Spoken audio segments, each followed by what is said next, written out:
I'm going to give you 3 scenarios. You wake up in the morning, and like a lot of us, check your phone, and there lies a message in your WhatsApp that just manages to spoil your mood for the rest of the day. Ever happened to you? It's your first day at something or a first opportunity of something. Maybe it's a new class, a new batch, a new program, and you're a bundle of nerves, and then out of somewhere, a random person comes and just says, hey, it's going to be okay. You want to hang out with us in the break? You can just, catch up. And suddenly, the world starts to feel a lot better. That's happened? Feels good when somebody does that out of nowhere? What's that one common thread that connects all these 3? It's that our emotions were triggered. And who pulled the trigger? Somebody's words.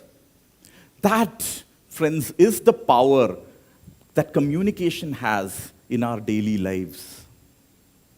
It's there all around us. We use it every day, but we take it for granted.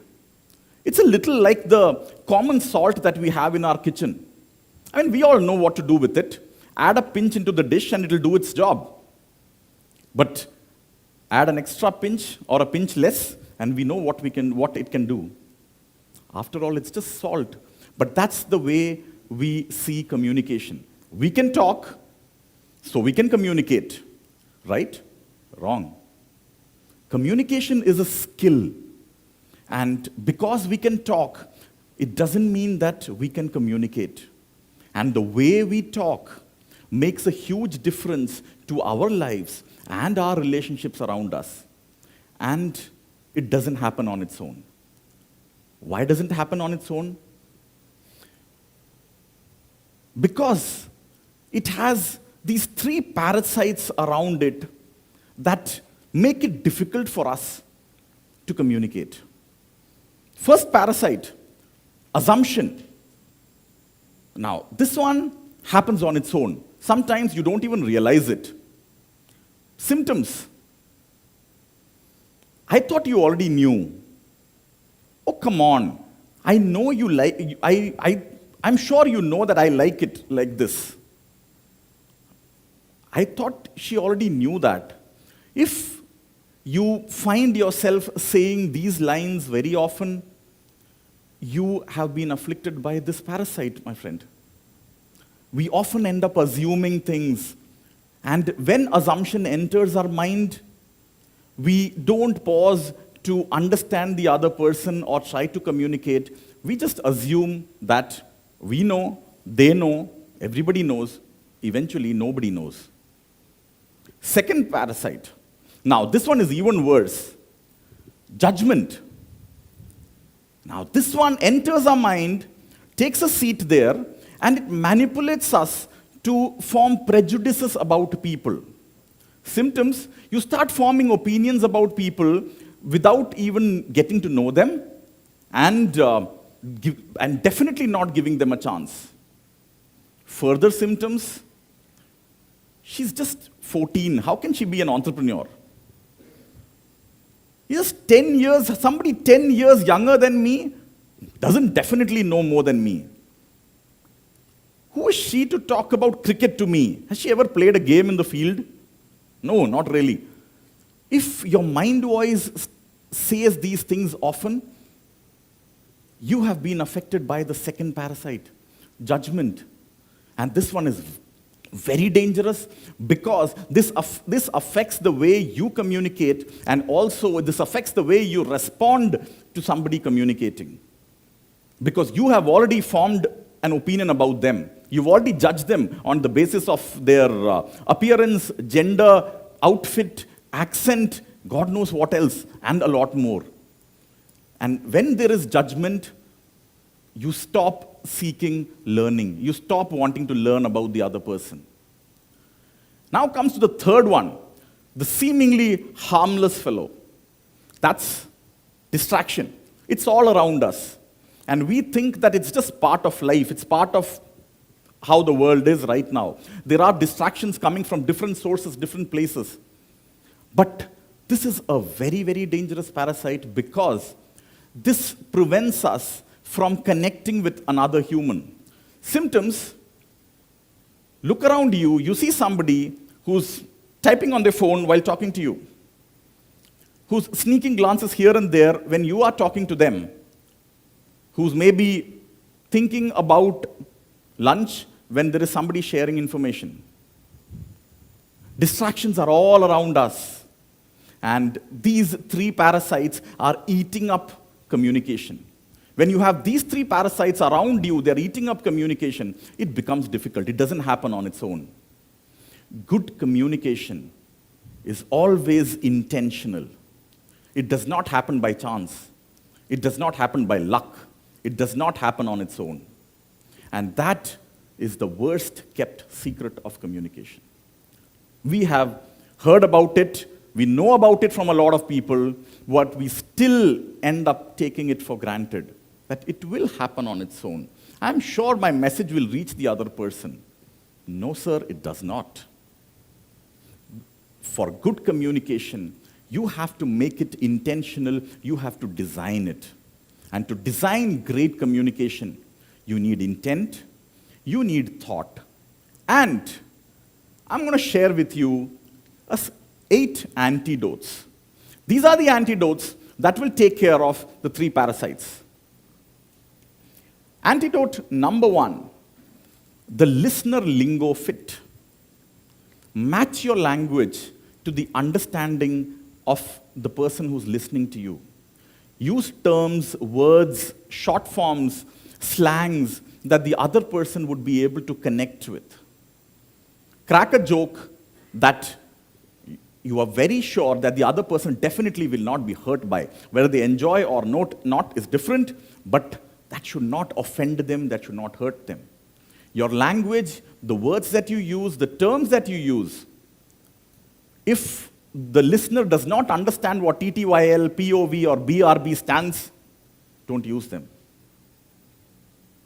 A listener lingo fit is the first antidote to great communication between 2 human beings. Choose that. Be very mindful of that. Every time you are communicating something by speaking, writing, anyway. Antidote number 2, be crystal clear. Nothing vague, no ambiguity. I think so, maybe, have never helped anybody. Yes, no, why? Hey, do you want to join us for this annual day event that we're having? We have this event. You want to join us? Hey, I'd love to, but no, I cannot. I can't focus on that. I've already signed up for something else. Hey, you want to hang out with us next week? Yes, if it's on a Friday or a Saturday. Be clear. Do not assume, and do not let anybody else assume what you mean.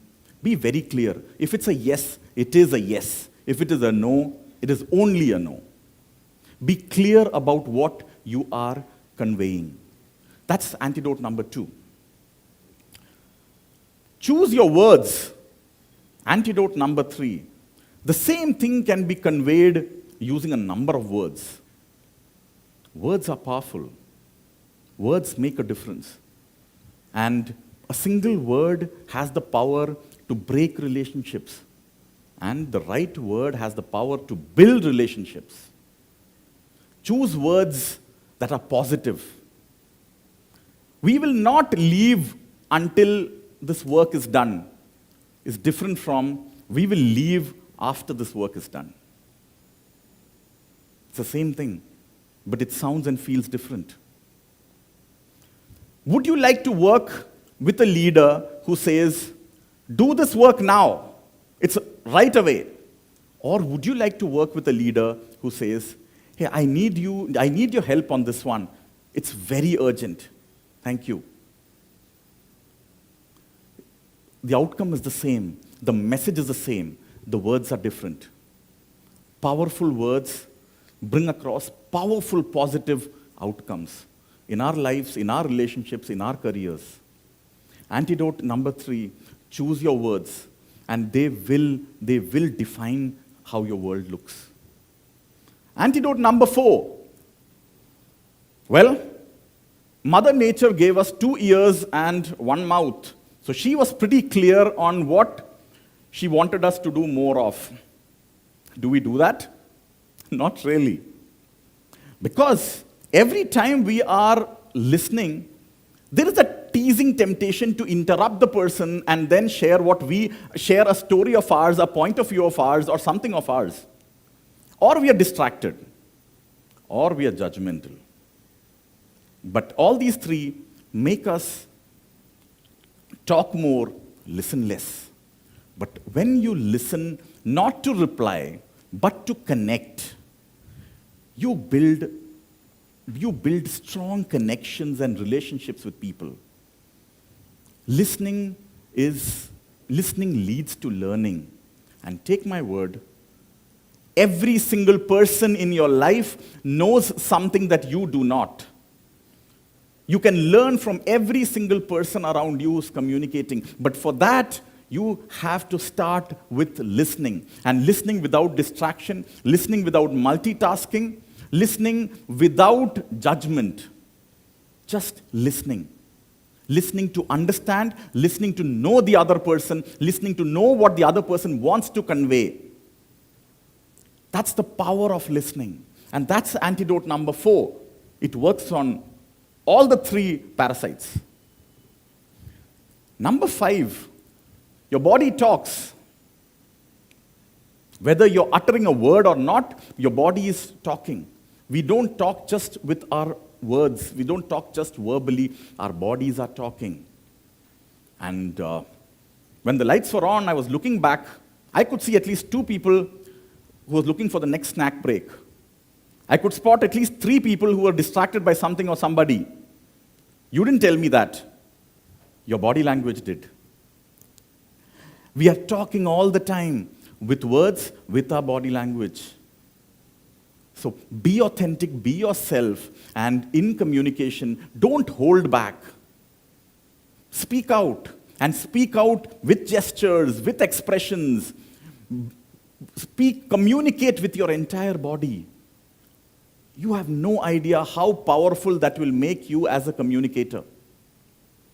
Body language is something that empowers communication. Don't miss out on that. Antidote number 6. I'm sure all of you are doing this when you're writing your exams. My teacher in schools told me something very interesting. She said, always leave 5 minutes at the end to revise whatever you've written. Yeah, that was the regular part. The interesting part is, she said, it's okay if you lose points because you didn't know something and you got it wrong. But it's definitely not okay if you lose points when you knew something but you got it wrong because you wrote it wrong. That's not acceptable. That stayed in my mind all through. And this is very important when you're writing communication. An email, a text, a WhatsApp, anything. Always spend those few moments, few minutes to go through what you've written. Revise, edit, and then send. Revise, edit, and then send. Take my word, it will save your day, and in most cases, it might even save relationships. Antidote number 7. We are all human beings. We are all emotional creatures. We are run by emotions. And from time to time, our emotions run high. We are triggered by something very positive. Like I'm following an India-Pakistan match, and suddenly India is winning. I'm on a high. Or I receive a message that is worded wrong, and I didn't expect that from that person. My entire emotional pull is down. We are run by emotions all the time. A few years back, I was drafting a proposal for a program that I was supposed to do. And I had a deadline of 1 hour to send out the proposal. And like I often end up doing, in between, I just happened to scroll through aimlessly, uselessly through my social media feed. And there was that random post where somebody wrote about a sport that I follow, and I randomly ended up commenting on that. Immediately, there was a caustic reply on that comment. That triggered me.